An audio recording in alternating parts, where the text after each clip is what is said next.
My name is Eldon Engstrom. Last name is Ngstrom. How do you spell first name? Eldon, Eldon. You have a middle name. Yes, What is it?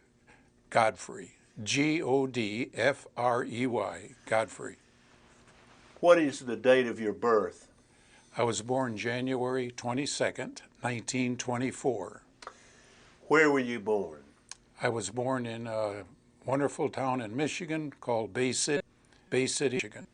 And tell a bit of your parents. Tell about your mother, tell about your father, what kind of parents they were, what kind of people they were, how they made a living. Who were they? Who were your parents?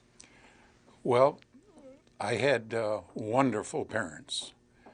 All four grandparents came from Sweden in 1890 with a big migration from Sweden.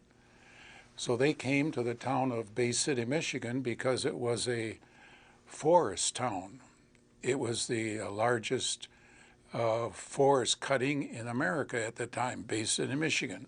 So they came over and they worked in the forests and in the mills.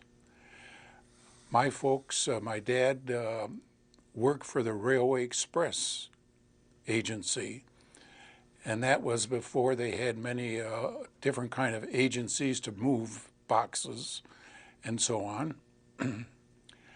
So he worked for the Railway Express agency for 45 years, and he ended up as station manager in Bay City.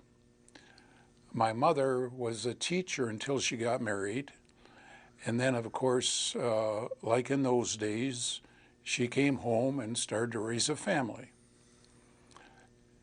There were 4 children in our family: an older sister, an older brother, myself, and then a younger sister.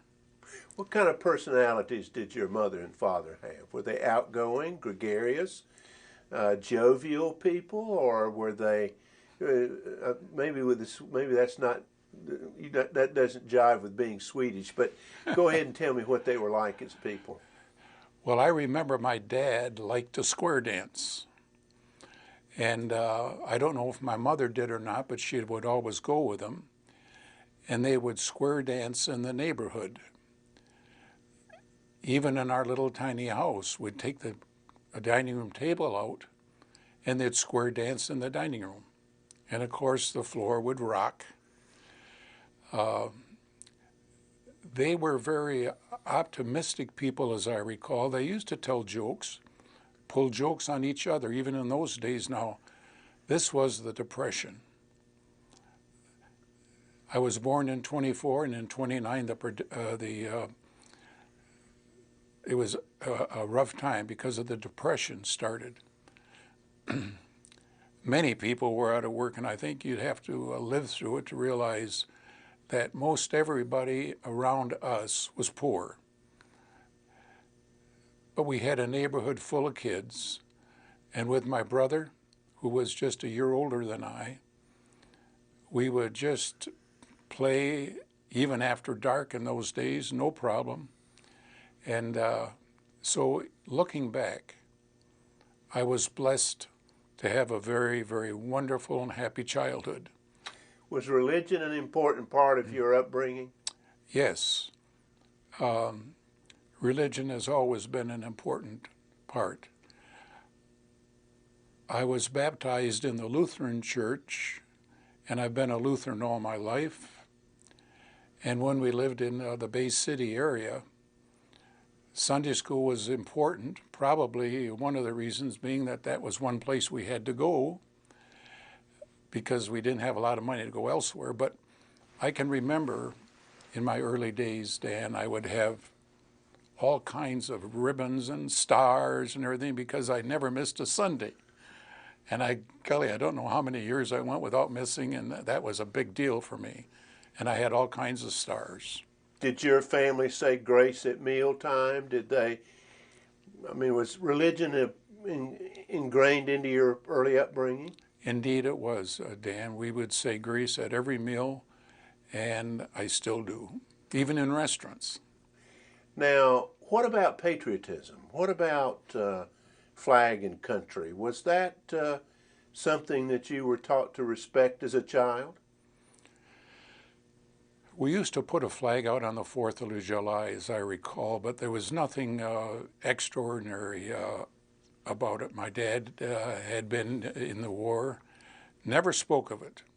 I don't think he got out of the country, and I'm sorry to say I don't know. I don't think he did. He had been in the First World War. World War I, yes. But he didn't speak about it. Never. Never. And I never asked him, and I'm sorry to say. When you were growing up in the 1930s, of course you were 15, 16 years old by the end of the 30s. How much was your family interested in world affairs? What was going on in Germany and Japan and Italy and so forth, and with the rise of Hitler and Mussolini and the expansion of the Japanese into Manchuria and China? How much was that something that your family would be aware of? Dan, I have to say that I do not recall of any great interest in world affairs in those times. Those of us who lived in that time, I'm sure you understand, were more concerned about making a living and keeping our job and doing a good job there. And but I don't recall ever sitting around the table at any extent and talk about world affairs. I just don't remember that. Were your parents Democrats or Republicans? 100% Republican. Huh. Now, where did you go to school? What was your education? Where before the war? Where did you go to grammar school and high school? Where did that occur? Well, I went to a grammar school in Bay City, and then I went to high school at Central High School, the only high school in the city at the time, and I graduated from Central High School in 1942. Were you a good student? I must have been, because I did win a 5-year scholarship from General Motors to go to school. So yes, I was a pretty good student. What were your favorite subjects in school? Mathematics, history. Mathematics probably. I was always very good in mathematics. Where did you earn a scholarship to go to school? Where? Okay, General Motors in Michigan had a school called General Motors Institute in Flint, Michigan. And they would take students from all over the country, put them in the school. It was a 5-year engineering course. And every other month you would go to school, and then every other month you go to work in one of their plants. So I had a great opportunity to work in several General Motors plants as a student, as a standby student, and because of unions, you couldn't hardly do much work unless you get the union member to stand aside, and then you could do some of his work, which they were glad to do at times. But, and then every other month would go back to school and do the usual engineering things. So you enrolled at the General Motors Institute in Flint, Michigan in 1942, just after you graduated from high school, is that correct? Yes. Now, what about the military situation? I mean, there are a lot of people being drafted, a lot of people enlisting. What was your attitude about the military at that particular point, and what was your status vis-a-vis the military? In 1942, when I went to General Motors Institute, I asked my folks if I should get in the service, because a lot of my friends were in the service. They suggested that an education was very, very important. So I stayed at General Motors Institute for 2 years. And at the end of 2 years, I had taken a class called the V12 program, which means that you could go into the Navy, go to school, and get a commission. So I signed up for that. And in the meantime, I was drafted. I got no more deferments. I had been getting deferments until that time. So I got drafted, and I got on a bus and went down to Detroit. When would this have been? 1944. And what do you remember about what time of year it was? It was June. June of 1944. You have been drafted. I'd been drafted. You had deferments because you were at the General Motors Institute. You were learning skills that were useful to the country, but now that's gone by the wayside, and you're on a bus going to Detroit. And tell me about what happened. We went to Detroit, and when we went into this huge building to be physically checked, well, I took my little V12 acceptance and he says, well, they told me somewhere in that big building that you go through boot camp and then they'll put you in this program. And so I expected to go in the Navy. It is my opinion, because I was 6'2", and the Marines had just lost a lot of people on Guam. It is my opinion, because I was tall, that they decided I better go in the Marines. So they stamped my hand with a big M, said Marines. And I thought, wow, I don't know about this. But anyway, I had expected to go home for 30 days and then be sent somewhere, but instead, that very day, they put me on a troop transport, which had been built and transported World War I soldiers. They put me on a troop transport with many others for San Diego, California. You talking about a troop transport? You talking about a train? A train, yes. Now, did you have a chance to say goodbye to your parents? Did not. I just got on the phone, told them I was going. I didn't know exactly where. I knew I was going to go on a train. And I said, I'm in the Marines. And I don't know what the reaction was at home. Well, how did you feel when you got drafted? It's hard to express exactly how I felt, but 2 years in Flint, Michigan, as a civilian, a young man, wasn't looked upon with great appreciation by the public. They knew that you were a draft dodger, is what it was. So I was relieved to finally go into the military service. I wasn't sure I wanted to go in the Marines because I'd heard some rough stories about the Marines. I would rather be maybe in the Navy or something, which I thought maybe would be easier. So you got on this train and they haul you out to San Diego, California. Is that Yes, correct? That is correct. And do you go to basic training in the United States Marine Corps? Yes, they have a training, basic training, boot camp in San Diego, California. Camp? What's the name? It's just called the basic training. I don't think it had a name. Well, what was it like having boot camp training in the United States Marine Corps in California in the summer of 1944? It was hot.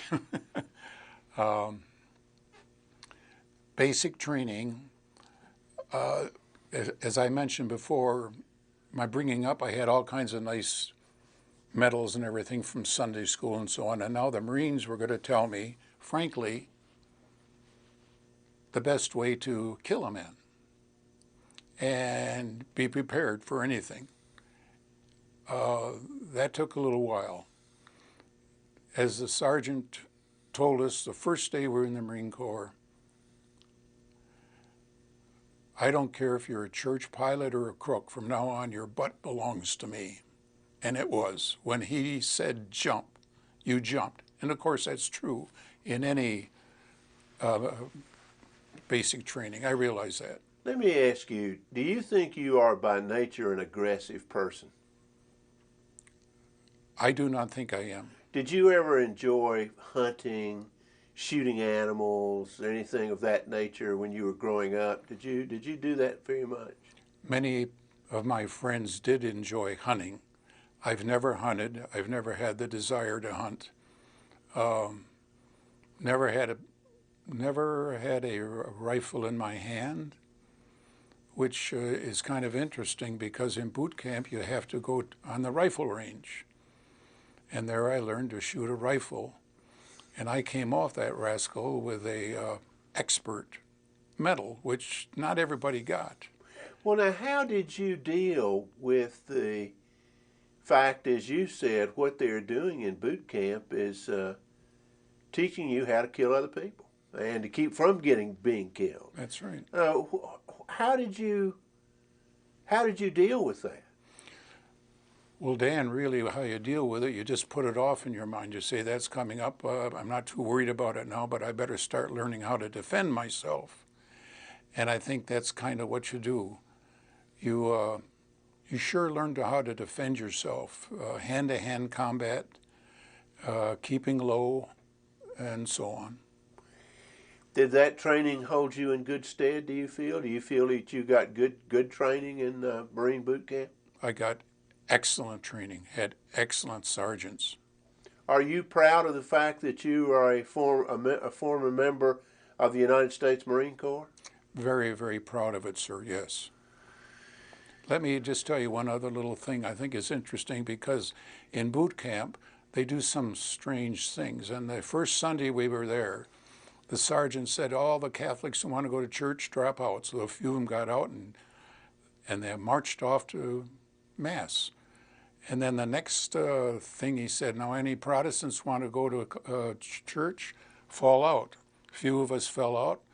Right face, forward march, and away we went. And the rest of them, he says, get under the huts. Get under the huts. The huts out there were built off the ground. So they climbed under the huts, the remainders, until we got back from church. And the next Sunday, everybody went to church. That's one way to get people to go to church, isn't it? Make them crawl under the huts. What do you think that you came out of Marine boot camp a different person than you went in? Yes. Oh, yes. Do you think you came out a better person than when you went in? Things had changed. I can't say better, but certainly my ideas of life were a lot different. How so? You got to experience different people now, different religions, different things.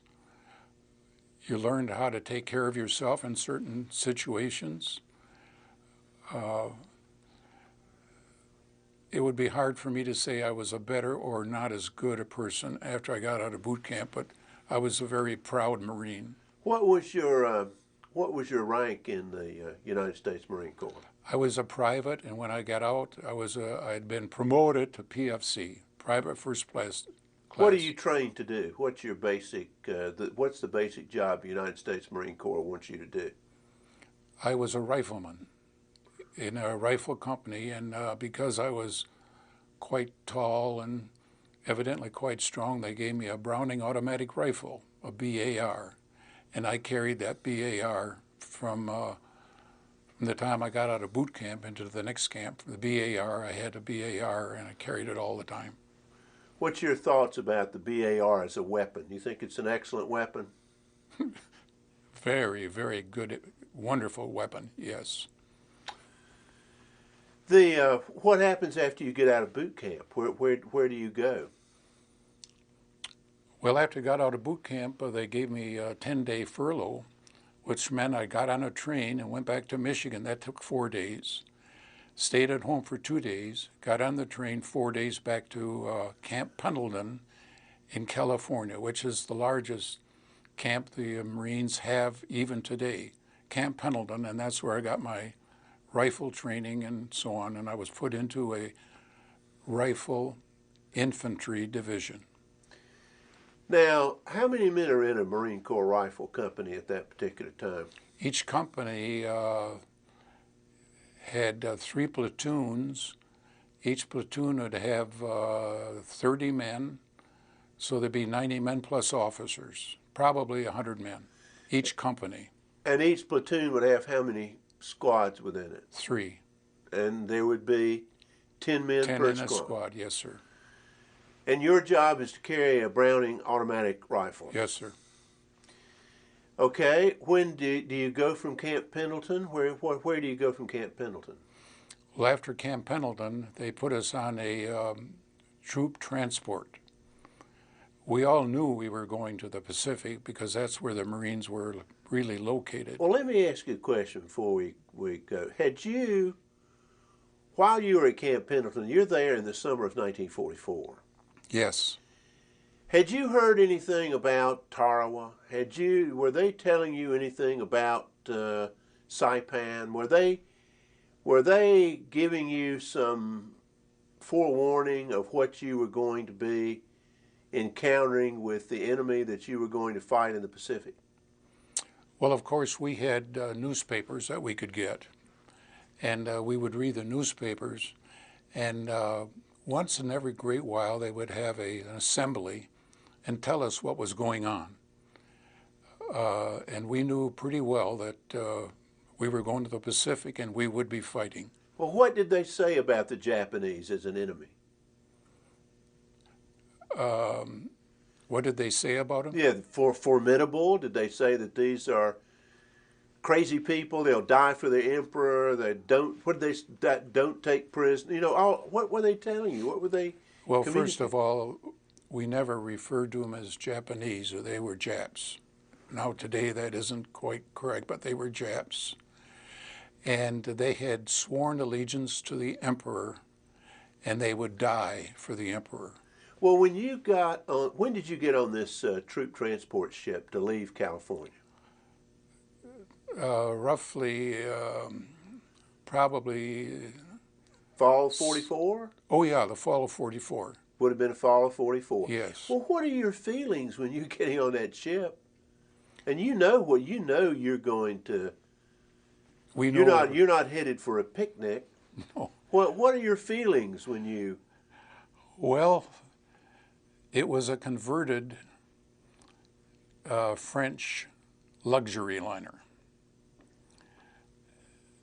And on board were 5,000 Marines, which meant when they wanted to clean out the hold where you slept and everything, you went up on deck and you hardly had room to sit down.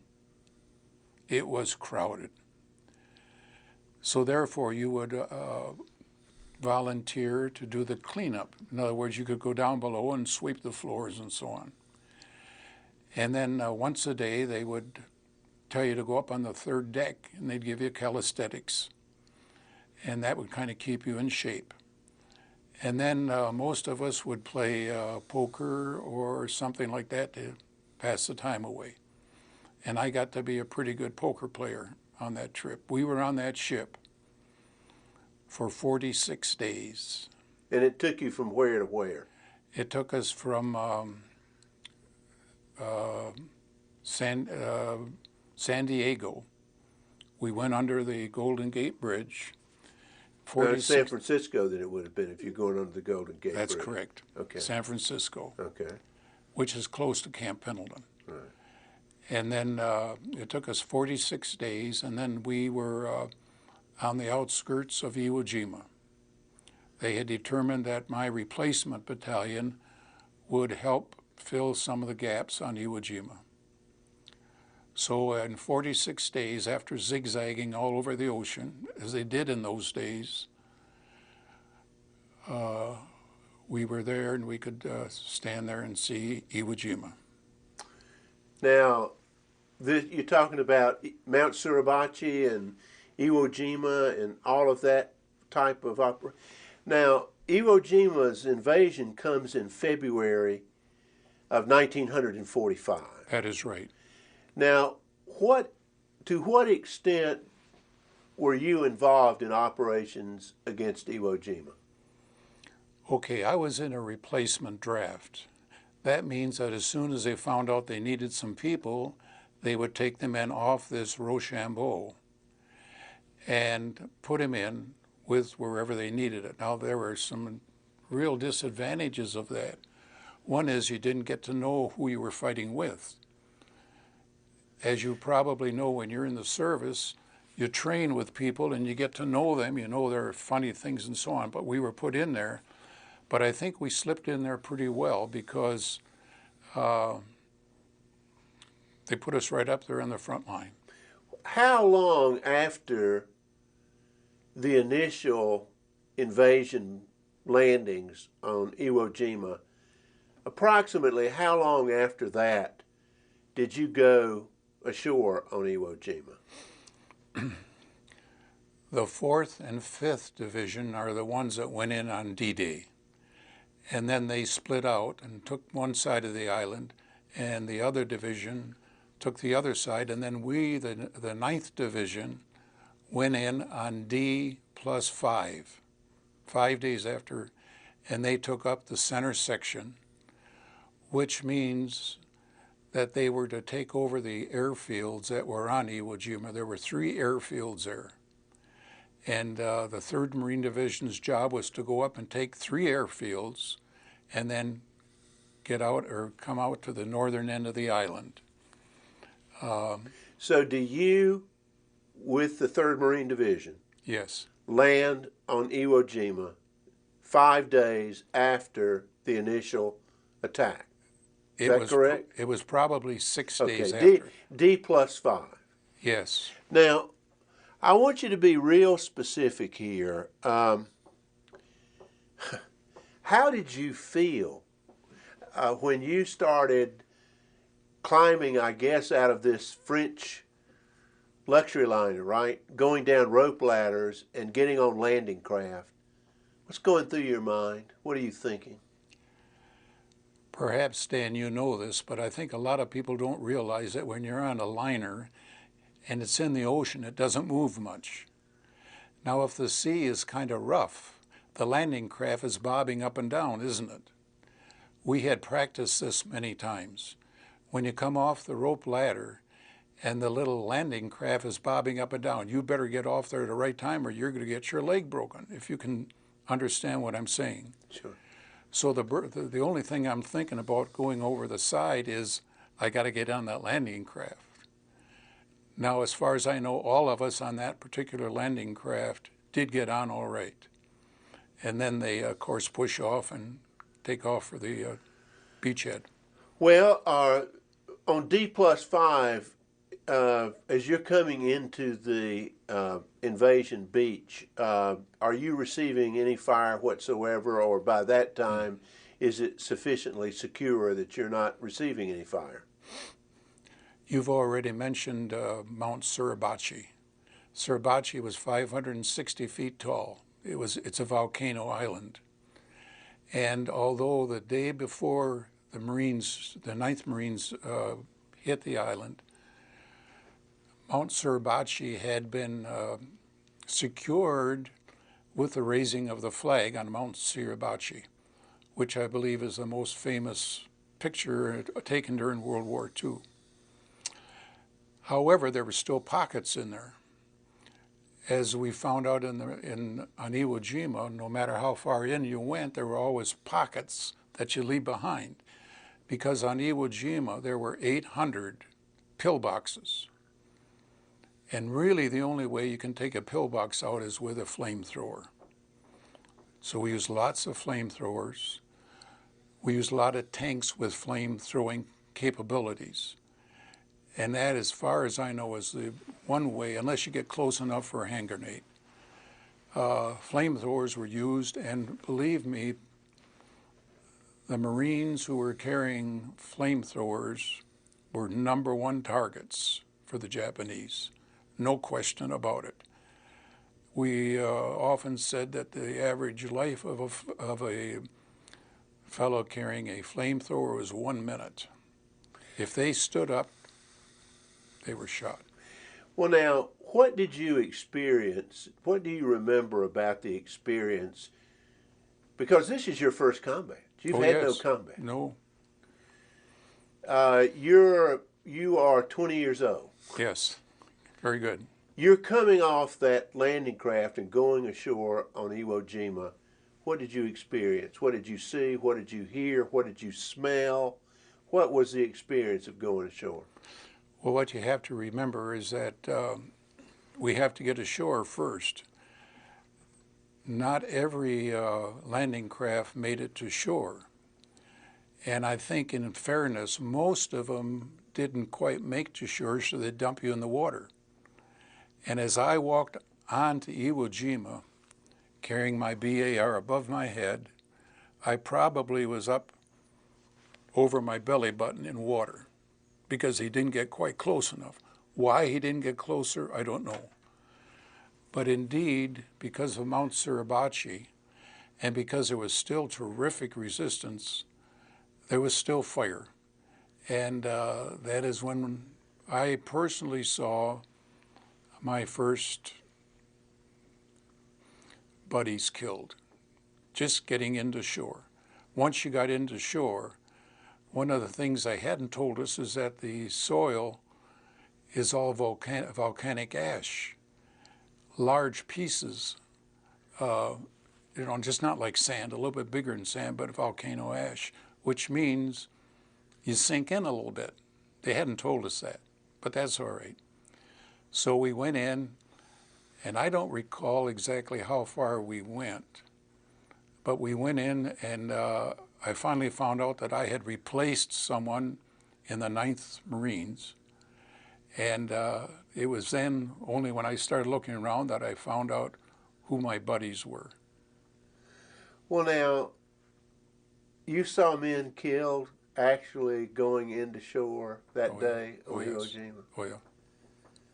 What type of incoming fire was tending to take them out, or was it a great variety of fire that was taken? Well, it was mostly a rocket fire, small arms fire from Mount Suribachi. You see, it wasn't too far from Mount Suribachi.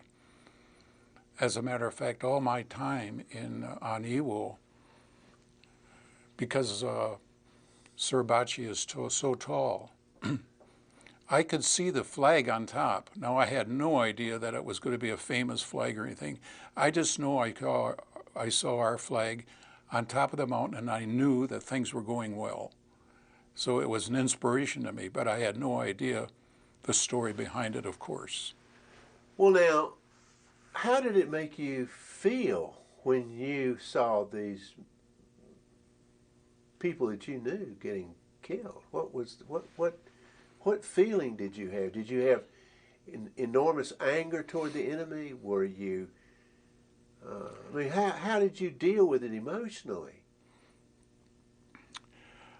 I think, Dan, in all honesty, and I think this happened to a lot of people in combat, I think they figured almost certain that I would be killed on Iwo Jima. I had no idea that so many people would die so quickly. It was never shown that way in the movies. But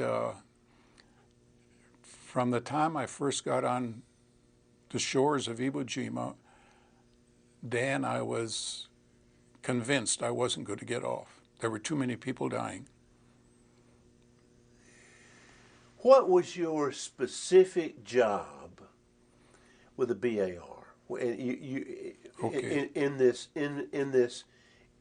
infantry company, what is your job, and what was your duty while you were on Iwo Jima? My job, of course, basically was to protect flamethrowers, fellows with the flamethrowers, and also to try to eliminate any Japanese who were moving around, which was almost zero. Iwo Jima was the first time in World War II that the Marines had ever had to go frontline fighting. In other words, they didn't have any planes zeroing in on us because we had the overwhelming superior planes from the aircraft carriers. And incidentally, on Iwo Jima, the armada out there was 800 ships, tremendous armada, all kinds of ships, including hospital ships, where they started shipping the boys back, getting them back on the hospital ships. My particular job really was just to move up every morning. At 8 o'clock, you move up 100 yards, dig in, and then watch for Japanese out in front of you. And there you'd sit for the rest of the day, and at night they would have flares shot up so that it was always lighted, flares of magnesium materials, and they would light up that area all night long. Well, you could see Japanese moving around at night, and of course you'd fire at them. In the daytime, you didn't see them. On Iwo Jima, they had caves. They wouldn't come out. They were in their caves. And they had, I've heard now, they've had 3.5 miles worth of tunnels. Yeah.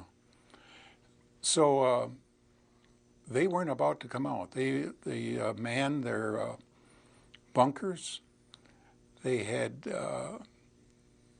all kinds of guns in place, and they were shooting directly at us. There were no what's the word? Kamikaze. Kamikaze. There were no kamikazes on Iwo Jima. We didn't have that. We were surprised. We'd been trained, but we didn't have them because they dug in. You go get them. You have to dig them out. On Iwo Jima, there were 21,000 Japanese. There were 700 Japanese taken prisoners. The rest died for their emperor. And the Marines helped them do that. Are you certain? Well, let me ask you a couple of questions about the BAR. What kind of rate of fire can you maintain with a BAR? Okay, the Browning automatic rifle has a clip of 7 rounds. So if you pull the trigger, you get 7 rounds. Or you can set it so you get 1 round. So you get it with a 1 or 7. And of course you carry all kinds of ammunition, and you also have an assistant who also carries some ammunition for you. So it was very powerful. Did you and your assistant go in together? Always try to stick with him. And the assistant's job was to do what? Well, he had a rifle of his own, of course. But what was his job to be of assistance to you? To give me clips whenever I ran out. In other words, if I'd use a couple and there'd be a couple minutes, he'd give me a couple.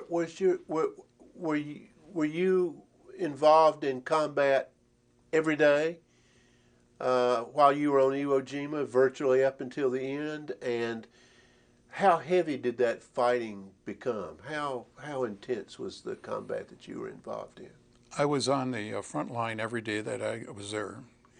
How do you reason that you came through that with a BAR? I mean, you talked about a flamethrower being a target. BAR well, a was, man with a BAR was... He was second. Second in line. Unless maybe another automatic weapon of some sort. Well, how do you explain that you came through that? Well, you see, I didn't, as you probably know. If I may go into just a little detail, Go. The Marines decided that the 9th Marines would take Hill 321, which was a little hill, but it was heavily fortified. We had always planned on leaving. We were always told to leave and go forward 100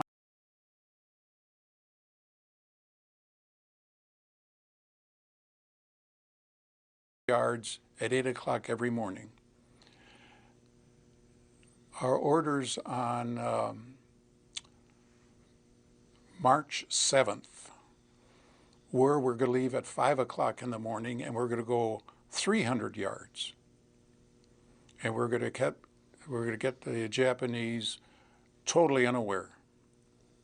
Indeed, we did. We went 300 yards, we dug in, and when the sunlight broke, the Japanese decided, hey, what happened here? Unfortunately, we had gone so far, we bypassed a lot of the pillboxes. Unfortunately, my partner and I were on top of a bunker. And on the morning of March 7th, At about 9 o'clock, a young man who I don't know to this day jumped in our foxhole with us, was immediately shot through the head. I turned to my partner, who is still living incidentally, and I said, we better get the heck, excuse the expression, not heck, we better get the hell out of here, because there's a Jap right behind us, got us in his rifle range. So we eliminated that Jap, and I took off. I was going to try to find another foxhole. You killed him? Probably. He quit firing at us. So I got up and started looking for another foxhole, and a fellow by the name of McMinn, right behind me, got shot in the face. And I got shot in the hand and in the leg, and we both found a foxhole, and we sat there for a while, tried to bandage ourselves up, and we waited until several hours. Did you still have your weapon with you? Yes. As you probably know, in the Marine Corps, you always have your weapon. So we still had our weapon. He had his rifle and I had my bar. How badly wounded were you? Not really bad. I got shot in the hand and in the leg. No bones were touched. And I kind of put some bandages on here, but the guy next to me was pretty bad. And we tried to bandage him up, and then pretty soon the corpsmen came. Now the corpsmen were in the, they were not Marines, they were Navy corpsmen. As a matter of fact, you probably realize that during World War II, the Marines were part of the Navy, which made it kind of lousy because they'd always give us what was left over the food. That's an example. We always thought we got seconds on food. We didn't think we had as good food as they did, but on Iwo, of course, it didn't matter. We had sea rations. So eventually, we were both taken back on stretchers and put in a area where they had all the wounded. And the doctor looked us over, and I was taken then aboard a plane, the first plane to take off from Iwo Jima with wounded, or any kind, thanks to the Seabees who had fixed up the landing field. The Seabees really are one of the unsung heroes of World War II. They did incredible things under fire. So we were put aboard a hospital plane and flown back to Guam, to the base 18 hospital on Guam. How much pain were you in? They had given me morphine, I'm sure, I don't know. As a matter of fact, I don't remember. Once the plane took off, I don't remember the flight at all. The next thing I knew, I was in a hospital bed. So I had no pain, really. Even, well, let me ask you a couple of questions. Do you ever go see war movies? See what, sir? Do you ever go to war movies? My wife and I have turned off movies for quite a while, and that doesn't make any difference. But I did go. She was having a card party or something, so I went down and I wanted to see Private Ryan. And I honestly think that was the last movie that I've seen. I just don't enjoy movies, but Private Ryan, I sat there, and when the curtain went up, when it went down, when the movie was over, I was bawling like a baby. It was so real. Excellent movie.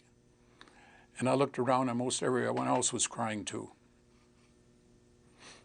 Why were you crying? Well, Private Ryan at the last scene came up to in the cemetery. He came up to the area where his the fellow who saved him was buried. And he saluted. Whew. That's why I cried. It was just very emotional to me.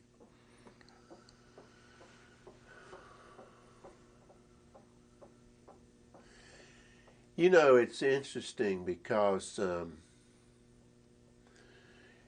so many depictions of death in battle have a man alive at one moment and totally dead the next moment.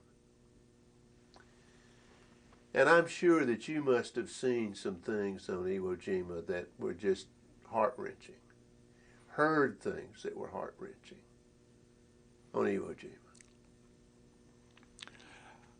I was in the 9th Marines.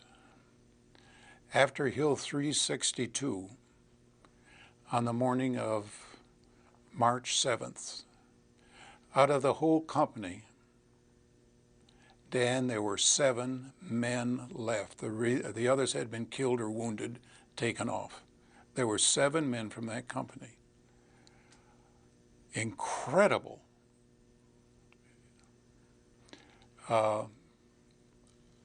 Anybody on Iwo Jima, which turns out to be the bloodiest battle the Marines have ever been in, the bloodiest.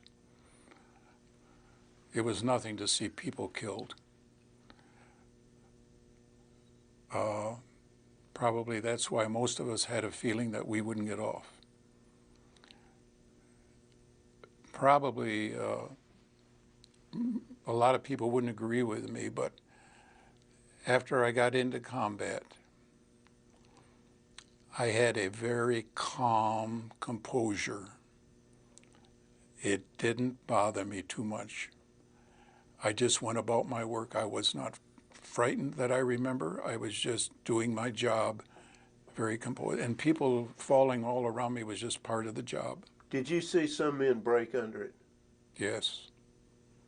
Did you have scorn for them for that? Did you feel negatively toward them for Yes. Yeah, what happens is that eventually when people get battle fatigue, they have a tendency first thing to throw up and then shake. And of course, we needed everybody, so I just thought that was, at the time, I just thought that that was a way to get out of it. Did you shoot some people on Iwo Jima? I knew you were going to ask me that, Dan, so I've got an answer, and that is that I was on the front line with an automatic rifle. 1 foot ahead of me was Japanese soil, and 1 foot behind me was American. I was right on the front line, believe it or not, and I aimed at an awful lot of Japanese. Did you come off Iwo Jima a different man than you went on? Oh, yes. What has been the lasting consequence of that for you? Well, I really know what war is. What is it? I know war is kill or be killed, period. It's that simple. Whether you're a civilian or wherever it is, it's just a matter of doing things to kill the enemy or be killed yourself. When I was on Iwo, or when I was on Guam, in the hospital, I kind of felt sorry for myself. Poor me, shot. Until I got walking around the base hospital, which had hundreds of casualties, hundreds, and I saw what other guys were going through. And on that very day, I became an orderly on my own, just taking care of some of the guys. Many of them dying all the time. Incredible, as I look back. How do you feel about the Japanese? Do you have any lingering feelings about the Japanese?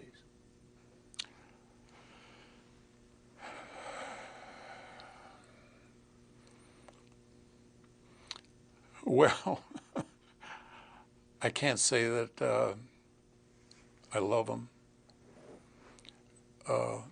It's been a long while, of course, but I still know that the Japanese caused the death of a lot of my friends, a lot of them.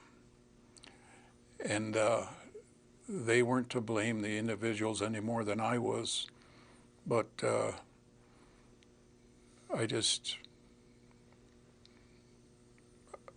have no positive feelings about the Japanese people today. You said that you were proud to have been a member of the United States Marine Corps. Oh yes. Why? Why are you proud of that? I'm not suggesting you shouldn't be, but why are you proud of that? Well, probably a lot of it is because of the Marines. I got to serve my country. Now that might be flag waving, but at least I did my share, I feel, to keep our country free. Believe it or not, we could be under the domination of a lot of nations if people hadn't gone out there and fought, kill or be killed. Does that answer your question? Sure. Yeah. Now, when you heard that the atomic bombs had been dropped on Japanese cities, what was your attitude about that? I, of course, was on Guam then. And I had been sent back. I got out of the hospital, sent back to the 9th Marines. We built a new area with tents. And one of the things I was doing at the time, I was working in the PX, selling stuff. Because I was PFC, I still had to do those kind of things, which is fine. So I was working in the PX, selling things, and I heard about the atomic bomb. And I couldn't figure out quite what that meant. I had no idea exactly how big that was and so on. There were all kinds of stories, of course. But I didn't really know what it meant until a couple of days later when they dropped another one. And then we kind of knew that it wasn't going to be very long, and it wasn't. Well, did you support the dropping of these bombs on Japanese cities? 100%. Why? Why? We probably saved 100,000 American lives by not having to go into their island. We were poised. We were ready to go in the 9th Marines. To go in there and fight someone on their own turf for their own country. It's a lot different than going in and fighting them on an island, which they don't really care about. But when you're going in there, the people there, the mothers and dads and the fathers and the kids and everything are going to fight you. It was going to be a terrible fight going in to Japan itself, and that was our next move. So we saved not only a lot of American lives, but we also, all these people who got saved came back and enjoyed life with their families. Have you maintained contact with any of the people that you fought in the war with? Yes, quite a few of them at first, but then, as you know, I'm getting up in age, and quite a few of them have passed on. But I kept in contact with maybe 3 or 4. Do you have do you ever dream about being in battle? Do those dreams ever come into your brain? Do you ever imagine being back there? Are you ever back there in your mind? I have to say that probably the first year or 2, yes. Of course, I'd wake up in the middle of the night and so on when I got back home. But now I don't have those dreams at all. Incidentally, one of the fellows that I do contact with is a fellow by the name of, I just forgotten him now. But he became a very successful lawyer, now living in Hawaii. Bill Emmerich is his name, Bill Emmerich. He and I were friends more or less through all. He got wounded also. Do you think that it's important for us to remember this, to recall these experiences, to record these memories that you and other participants have? Do you think that's worthwhile? I think it will be worthwhile to a certain segment of the population, people who are interested in this. Just to take people and show them a video like this, I don't think it's going to be too interesting to them because they don't really understand. As I growing up, and my dad would talk about World War I, it didn't make too much difference to me one way or another, but my kids, if I ever get to show them this video, my kids will be surprised. Well, did you have any problems adjusting back to civilian life? I mean, you'd been a, kid growing up in Bay City, Michigan, and, you'd been at General Motors Institute, and you walked into the jaws of hell. Did you have any problems readjusting to civilian? Well, I came back, and if you remember, they offered 30 or 20, 52 or something like that, $20 a week for 52 weeks. You could do nothing. And most of us guys couldn't stand that. We had to do something. So I went back to school under the GI Bill. So now I got my tuition paid by General Motors, and I got my GI Bill, so I had a lot of money. I had a lot of money in those days. I bought my first car in 1947, and I paid $870 for it. And drove back and forth from Bay City to Flint and so on. And finally graduated from General Motors Institute and went to work for Chevrolet. You had no trouble adjusting to? I did not. I did not, as I recall. Is there anything that, well, let me ask you one more question. Are you optimistic about the future of mankind, humankind? I am optimistic because of my faith in God. God still rules. And how can God be at a place like Iwo Jima? He better be. How can God allow something like Iwo Jima to happen? I can't answer that. But God was there. Did you pray? Oh, yes. Constantly? No, not constantly. But daily? Oh, yes. Yeah, I've been brought up that way, Dan, and I still do. God is ruling the world. I have no idea what he's doing now in, like, Iraq. I have no idea what's going on, why he's doing this. But he is still ruling the world. I believe that. And it's been proven in my life many times. Is there anything you need to say that I haven't asked you? No, I do appreciate this interview. After Chevrolet, I went to work for Dow Chemical in Midland, Michigan, and they moved me all around. I was in marketing. I retired at 58, 20 years ago. I've had a wonderful life. Wonderful life.